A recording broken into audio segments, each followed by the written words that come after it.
For those of you who have your books with you, I've asked Amin if he'd be kind enough to just mention the page number if he's referring to a quote or reading from a quote, so that you can follow it if you wish.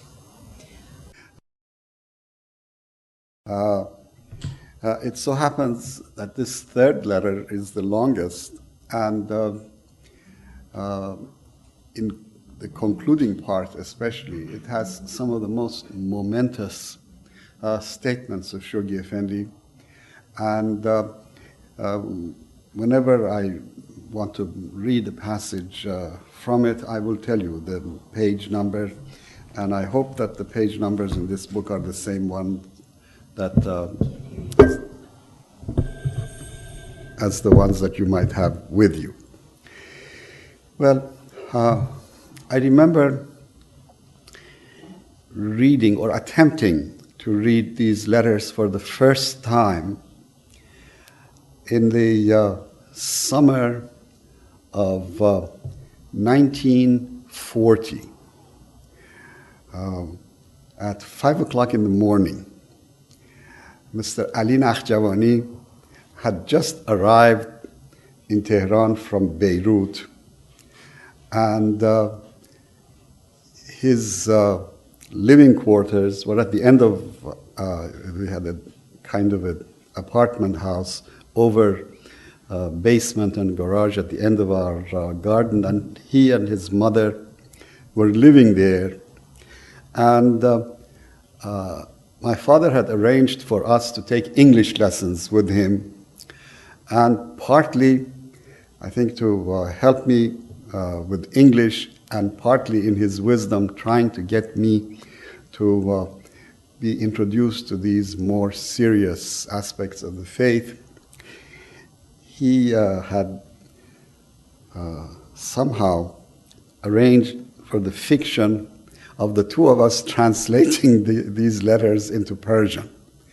And he said that, my Persian is not that good, that is his, and so let's sit there together and read these and try and translate them. Well, you can imagine for someone who had just started to learn English, how easygoing it was to read the English of Shoghi Effendi, but I have never forgotten those wonderful early mornings where the combination of real difficulty, sort of sweating it out, together with the joy of reading writings of Shoghi Effendi in English, and especially being exposed to the wonderful enthusiasm of Ali Nakhjawani, who at that time wasn't even 20 years old yet and was a very lively young man. So I remember I'm telling you this because that was my first exposure to these letters of the World Order. And then, more seriously, I read them through for the first time when I was a sophomore at college here at Stanford. And I remember what a mind-expanding experience it was, really. And for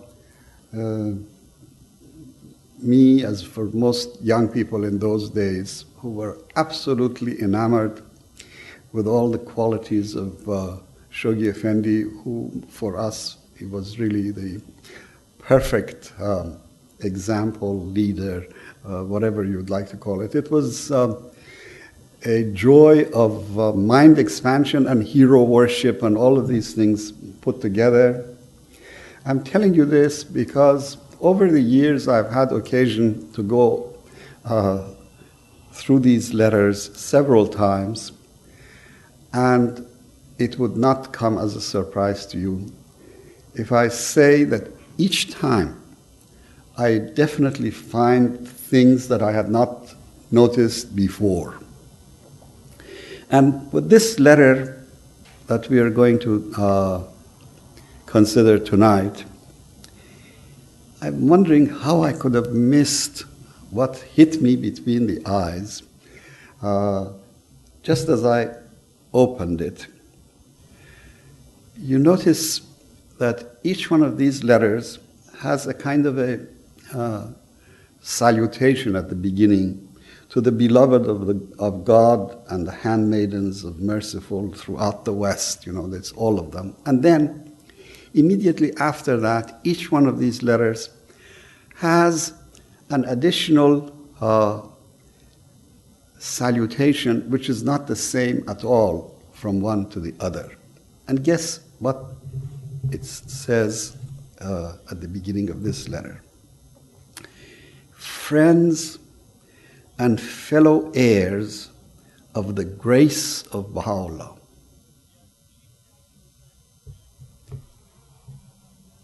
And then as I was reading, I came across this word grace 2 or 3 other times, maybe more.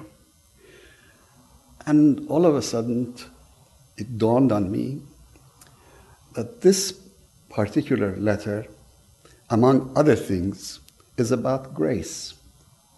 And anyway, a word which somehow is the center of gravity of this letter happens to be grace. What does grace mean? It's not an easy word to translate. To my mind, it's a combination of a beautiful gift for which we are grateful. Sometimes in a more specific usage of the word, before dinner, Christians say grace. It is essentially an expression of gratitude for the gifts that are bestowed. But beyond that, in a more general sense also, grace has to do with something beautiful that is bestowed on us, for which a normal expected reaction should be gratitude, appreciation. And Shoghi Effendi, in this letter, is speaking of the grace of God which is bestowed, refused, the consequences of that refusal, and the abiding promise of that grace still. Let me read to you first from page 169 this reference to grace that I found in here. This is the onrushing winds of the grace of God. He, that is Baha'u'llah in the Surah Al-Haykal, proclaims, have passed over all things. Every creature hath been endowed with all the potentialities it can carry, and yet the peoples of the world have denied this grace. This is really the theme, the drama of this letter. How the gift of God is given freely to humanity, and how the humanity at large has denied it. And then Shoghi Effendi ends this letter by focusing on the role of Baha'is, as he calls at the beginning of the letter, the fellow heirs to the grace of Baha'u'llah, who in fact are, or at least should be, cognizant and appreciative of this gift and recognize their station, their role in the world as the hope for future of humanity.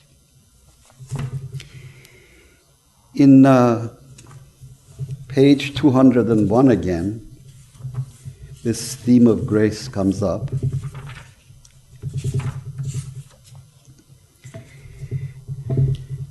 And let me read that to you again. And this is where he's speaking about the spread of the faith. This is already in 1936 when he so proudly speaks of existence of the faith in some 40 countries of the world. Here we are close to 300 now. It says, from Iceland to Tasmania, from Vancouver to China Sea, spreads the radiance and extend the ramifications of this world enfolding system, this many-hued and firmly knit fraternity, infusing into every man and woman it has won to its cause a faith, a hope, and a vigor that a wayward generation has long lost and is powerless to recover.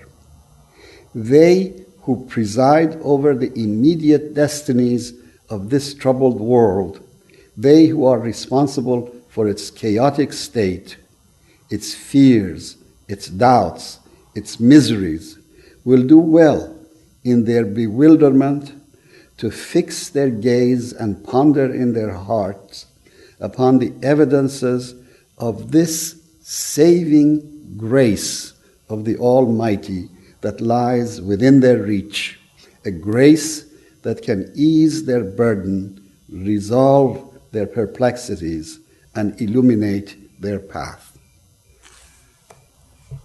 You notice the theme is the one that's picked up by the Universal House of Justice in their peace message of 1985. In many ways, most of us, when we read that peace message, we immediately were struck by the fact that this was really both in scope, in purpose, and in thematic development, a sequel to these World Order letters of Shoghi Effendi. And it's in that peace message where the Universal House of Justice ends up by telling the world, look at the Baha'i communities and see what they are doing as examples of something that is hopeful, something that is promising for the future of mankind. Well, this is something that I wanted to share with you as the newest, latest novelty that I found in this particular letter. If you allow me now, we can go through a systematic review of this letter.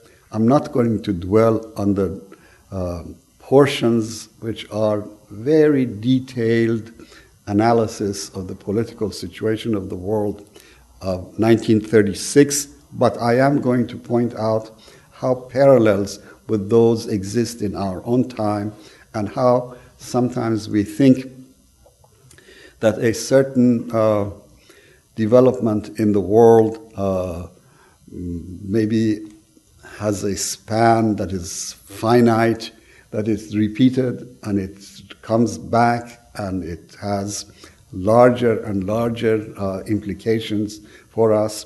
And in this way, none of these analyses are ever dated or invalid. He speaks about the unfoldment of world civilization, and in it he notes various stages of this unfoldment. Unfoldment really in his writings is almost synonymous to an evolution, that is a kind of page after page of this process that is to end in world civilization.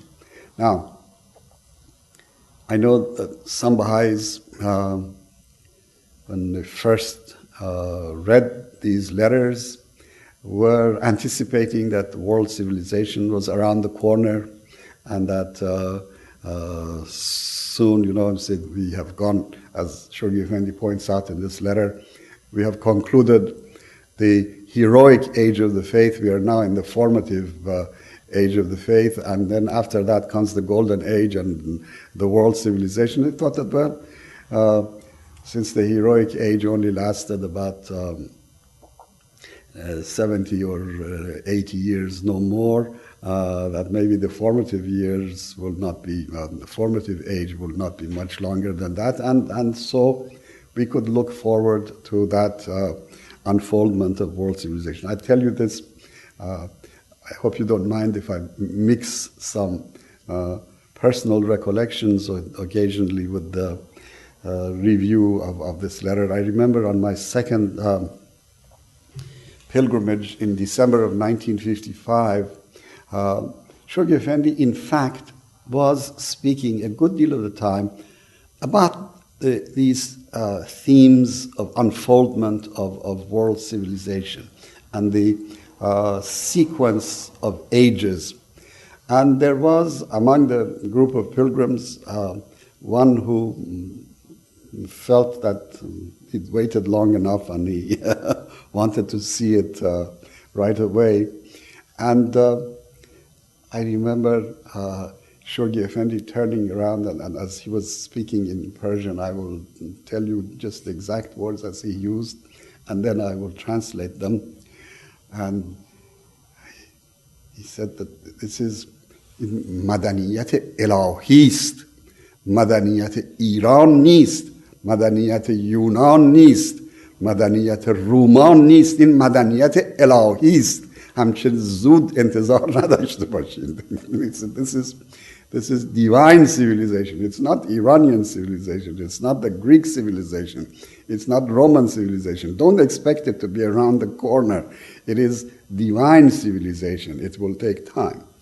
So keep that in mind as we come to the promised part of these letters. This is always something that I think we are privileged to witness a minuscule part of it, but to at least have the certainty, the assurance of the totality of it, even though we ourselves may not be around when that totality is seen. The difference between that and not knowing anything, you can imagine.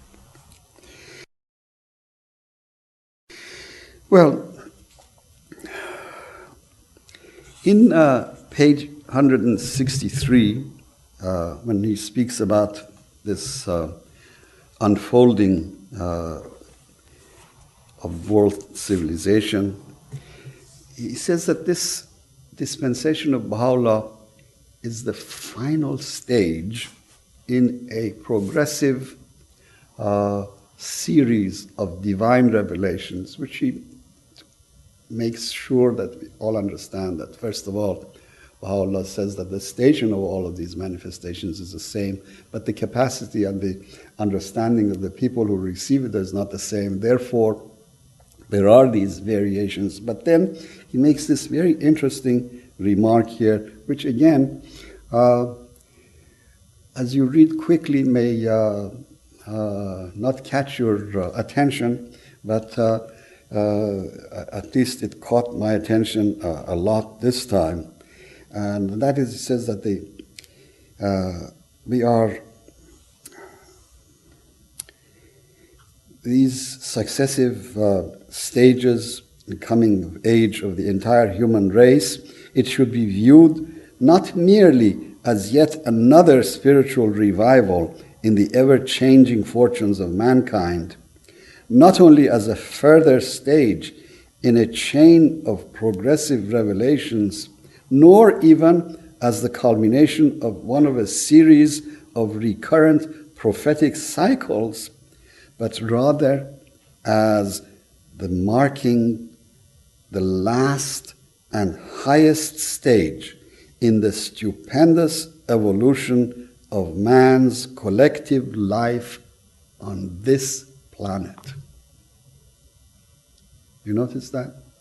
800 years from now, we may be reading this as we may have already started on our interplanetary communications and connections, and get an entirely new light on this passage. See, this is what I meant, that every time you read it, you see something new. And in this same vein, it says the emergence of a world community, the consciousness of world citizenship, the founding of a world civilization and culture, all of which must synchronize with the initial stages in the unfoldment of the golden age of the Baha'i era. And golden age, he explained, is hundreds of years, thousands of years in the future of Baha'i era, should by their very nature be regarded, as far as this planetary life is concerned, as the furthermost limits in the organization of human society. So these references to a kind of time frame which is also related to the expansion of our consciousness of the universe and to our accessibility of other spaces beyond this planet. It's not a theme on which I can expound, and I hope that we don't speculate too much. Some people I know like to get into all kinds of UFO discussions, things like that, and it's a waste of time. But I brought it up because it shows you how, as I said, for example, 800 years from now, we may be reading this with an entirely different understanding. Then it says that the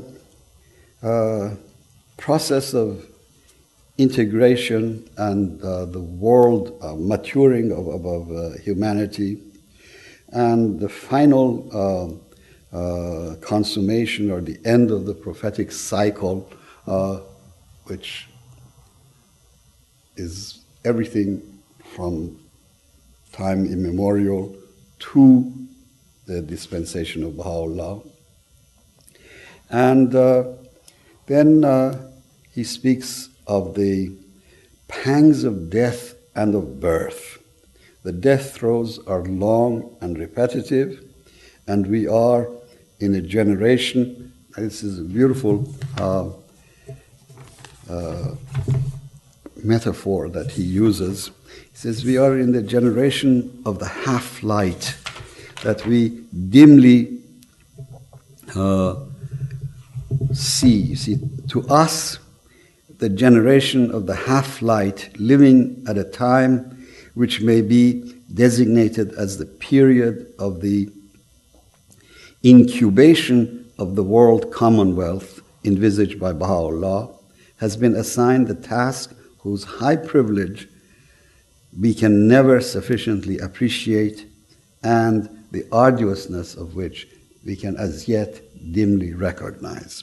I thought this, every once in a while, when we are groping, we are trying to see our position in the world in a clearer light,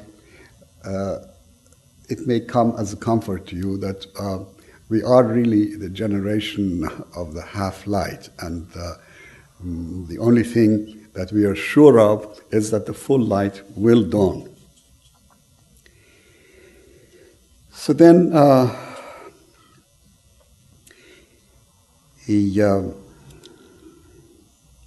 speaks of the universal fermentation and the age of transition that we are going through, and then ensues, for middle section of this letter, is a long review of the collapse of the old world, case by case.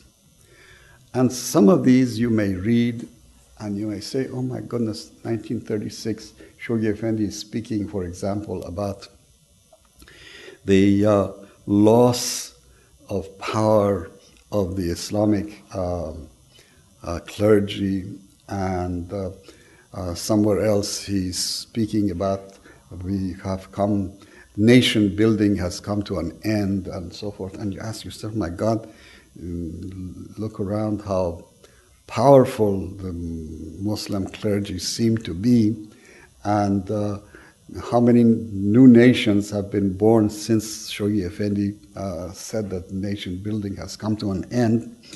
And I think that it's important for us to think about these passages and to see things not through the nearsighted vision that we might have from just seeing the immediate events of the world, but the long-range view that Shoghi Effendi puts before us. For example, when he speaks about the loss of power and potency of Islam, and you look at the world today and you ask yourself, the word Islam, which has almost become synonymous, if not with terrorism, at least with coercive behavior, denial of rights of others, and so on. And the whole specter of fundamentalism, which at every corner is not a sign of power of Islam, but a sign of abasement, debasing of Islam. Then you realize that a loss of power of caliphate or the sultanate in 1920s, or the temporary eclipse of the Shi'i clergy in Iran during the 1930s, is nothing in this panorama of abasement of Islam compared to what we see now. And therefore, all of this signs of rage and intolerance that are loosed in the world in the name of Islam are further sign of the decline and loss of potency, rather than the opposite. And in the same way, he speaks, for example, of the terrible war that was raging at the time when this letter was written in March of 1936. Italy had invaded Ethiopia, and it was one of the most brutal and really unjust events of the time. And you see how many much worse things have happened since and are happening right now. And again, you see, it's not that the analysis that he made of the world of the time is dated, but simply further attested, further really proven by the events of our time. Then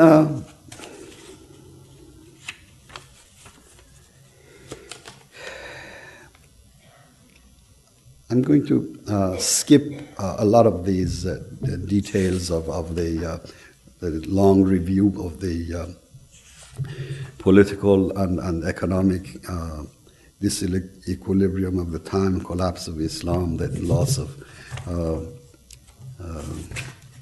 prestige of Christian institutions and so forth, and get to the parts that are really timeless and ring with tremendous power for us now.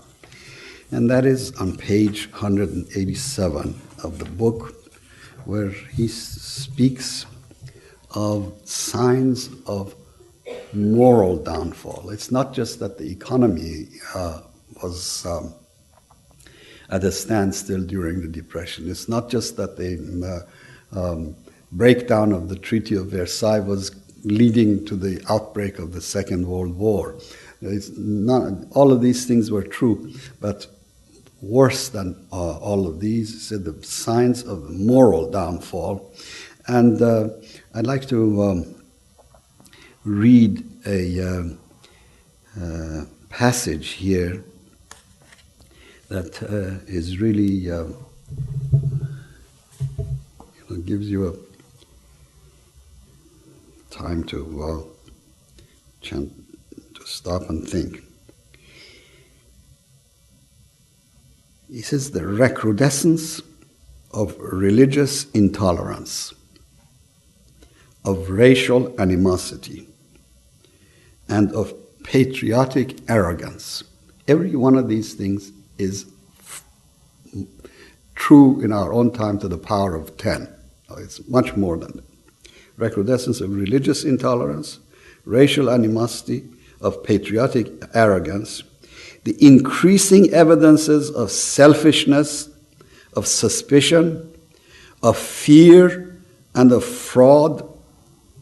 He must have known about Enron and all of those things. The spread of terrorism, of lawlessness, of drunkenness and of crime, the unquenchable thirst for and the feverish pursuit after earthly vanities, riches and pleasures, the weakening of family solidarity, the laxity in parental control, the lapse unto luxurious indulgence, the irresponsible attitude towards marriage and the consequent rising tide of divorce, the degeneracy of art and music, the infection of literature and the corruption of the press, the extension of the influence and activities of those prophets of decadence who advocate companionate marriage, who preach the philosophy of nudism, who call modesty an intellectual fiction, who refuse to regard the procreation of children as the sacred and primary purpose of marriage, who denounce religion as an opiate of the people, who would, if given free rein, lead back the human race to barbarism, chaos, and ultimate extinction. These appear as the outstanding characteristics of a decadent society, a society that must either be reborn or perish.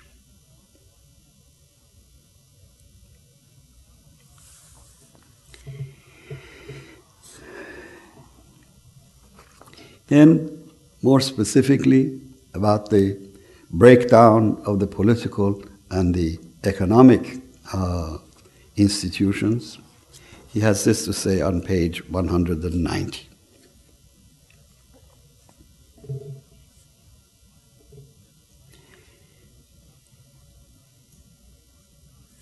Every system, short of the unification of the human race, has been tried, repeatedly tried, and been found wanting. Wars again and again have been fought, and conferences without number have met and deliberated. Treaties, pacts, and covenants have been painstakingly negotiated, concluded, and revised. Systems of government have been patiently tested, have been continually recast and superseded. Economic plans of reconstruction have been carefully devised and meticulously executed, and yet crisis has succeeded crisis, and the rapidity with which a perilously unstable world is declining has been correspondingly accelerated. A yawning gulf threatens to involve in one common disaster both the satisfied and dissatisfied nations, democracies and dictatorships, capitalists and wage earners, Europeans and Asiatics, Jews and Gentiles, white and colored. So when he's painted this gloomy picture long enough, then he raises the specter of hope for us. And I will quote from page 194 when he speaks about the community of the Most Great Name. Who else can be the blissful, if not the community of the Most Great Name, whose world-embracing, continually consolidating activities constitute the one integrating process in a world whose institutions, secular as well as religious, are for the most part dissolving. They indeed are the people of the right whose noble habitation is fixed on the foundation of the World Order of Baha'u'llah, the ark of everlasting salvation in this most grievous day of all the kindreds of the earth. They alone can recognize amidst the welter of a tempestuous age the hand of the divine Redeemer that traces its course and controls its destinies. They alone are aware of the silent growth of that orderly world polity whose fabric they themselves are weaving.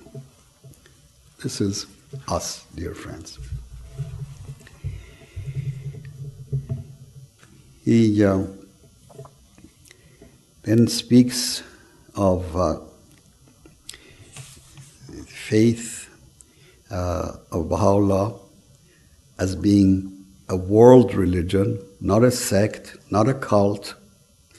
And then he speaks of Baha'is' attitudes toward life. And I'm going to read that for you. It's on page 198. These are, as I say, after all the gloom, then this is the prospects of hope that he has for us.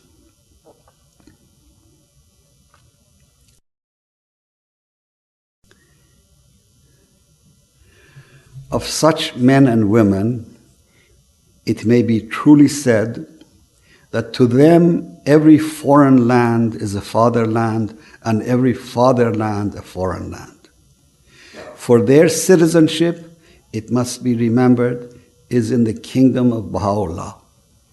Though willing to share to the utmost the temporal benefits and the fleeting joys which this earthly life can confer, mind you, we are not ascetics, we are not hermits. The joys that this early life can confer, though eager to participate in whatever activity that conduces to the richness, the happiness, and peace of that life, they can at no time forget that it constitutes no more than a transient, a very brief stage of their existence. That they who live it are but pilgrims and wayfarers whose goal is the celestial city and whose home the country of never-failing joy and brightness. So, then he speaks of divine retribution, and before that is one point that he makes which I like to bring up. I'm not going to read it, but I will simply remind you. So often we talk about the fact that as Baha'is we do not participate in political partisanship. And every once in a while, especially when it seems like some very worthy political cause or social movement demands our involvement, questions come up as to why is it that we are not politically active. And Shoghi Effendi gives a very plain, a very logical reason for it, which I think you will all appreciate. He says, look, there are Baha'is spread in 40 different countries of the world. This is 1936, now for 40, read 300. And these different countries, they have political systems ranging all the way from democracy to dictatorship, totalitarian, to open and closed societies. And some of them are at loggerheads with one another. Now, if Baha'is were to be involved in the least bit in any political activity in any one of these countries, it would make a mockery of their universality, of their unity throughout these, and it would immediately be the cause of their suppression and persecution in the other countries, which makes perfectly good sense. Then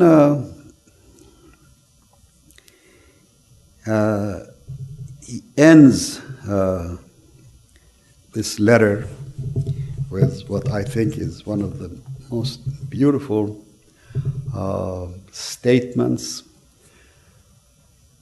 of clear expounding in logical, systematic, discursive language the poetic vision of Baha'u'llah for the world order of the future.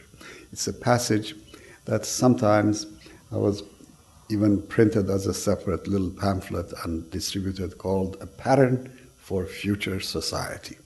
Remember, at the beginning of these sessions, I told you that the primary task that Shoghi Effendi assigned to himself was to translate the poetic vision, the prophetic language of Baha'u'llah into the logical language of our time, so that social thinkers, philosophers, statesmen of our time could understand it. And this statement, which is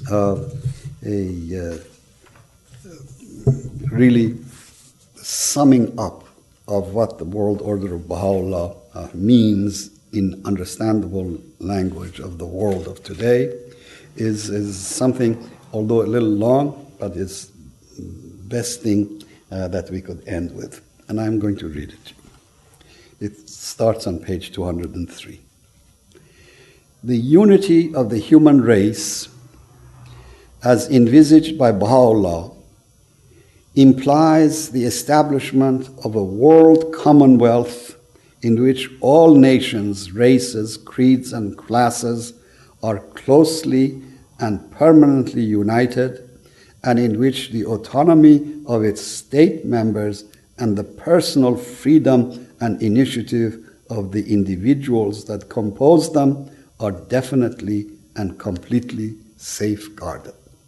Shoghi Effendi is absolutely the most economical of writers of English language. There isn't a word extra that you could remove without missing the whole meaning.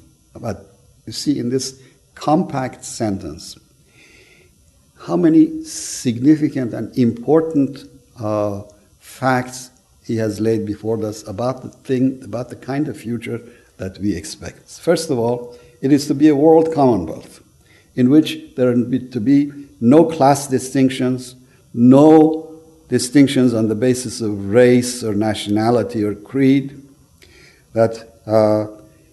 and yet one in which the autonomy of its member states, of this super United States, the autonomy of its member states is preserved, and more important than that, the individual, the personal freedom and initiative of its individuals are definitely and completely safeguarded. This very often, people who say, oh, this is some kind of a collective dream that you have, and they want to demur. You see that the two elements that normally don't coexist are combined in what we are hoping for. This commonwealth must, as far as we can visualize it, consist of a world legislature. Now he goes one by one.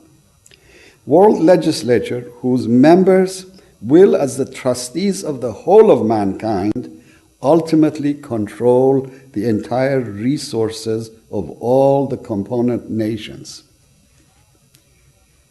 Not just Chevron or Exxon or things like that, but this world legislature, which as the representatives of the whole human race will control all the resources of this planet.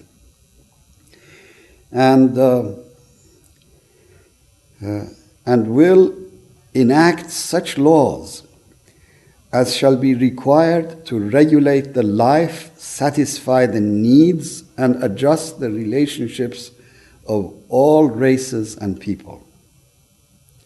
So then a world executive backed by an international force will carry out the decisions arrived at and apply the laws enacted by this world legislature, and will safeguard the organic unity of the whole Commonwealth. Then, a world tribunal will adjudicate and deliver its compulsory and final verdict in all and any disputes that may arise between various elements constituting this universal system. Just look at the problems that we have in the world today. Just trying to create semblance of some of these institutions.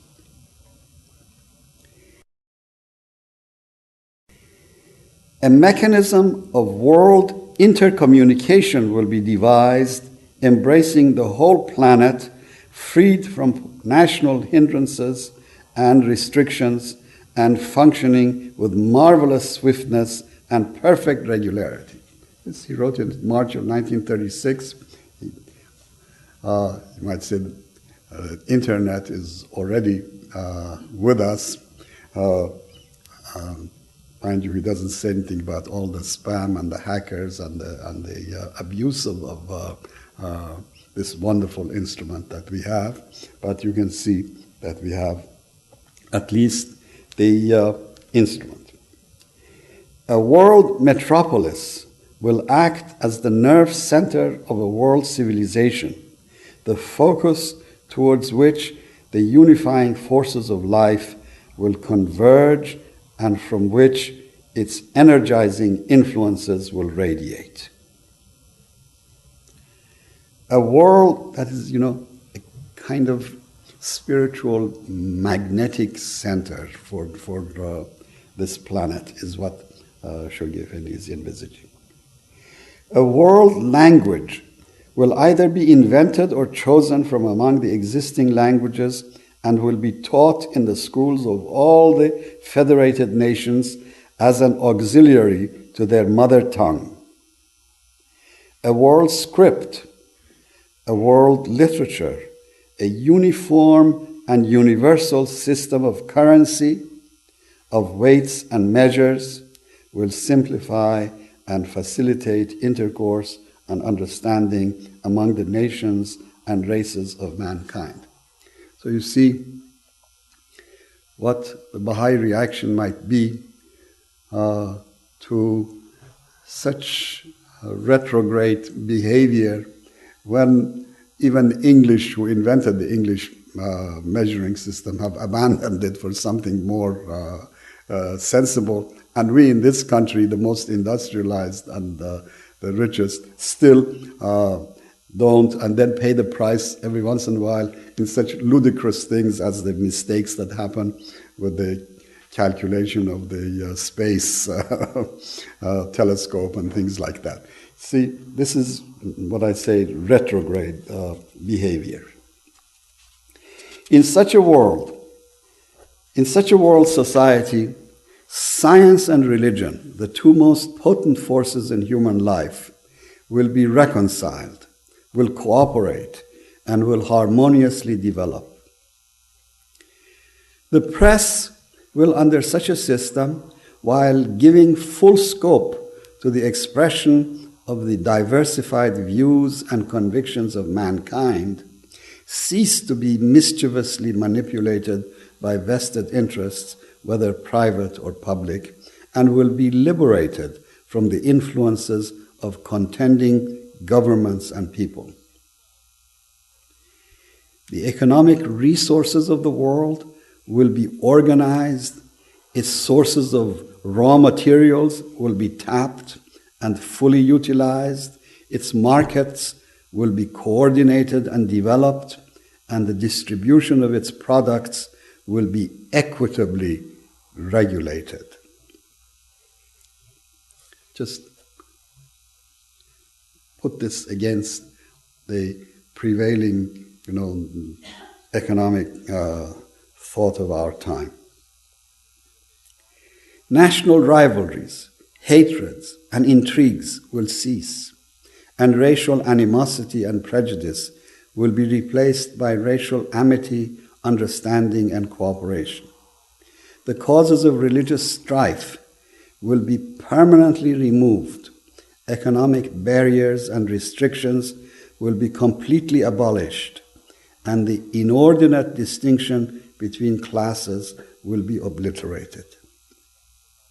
Destitution on the one hand and gross accumulation of ownership on the other will disappear.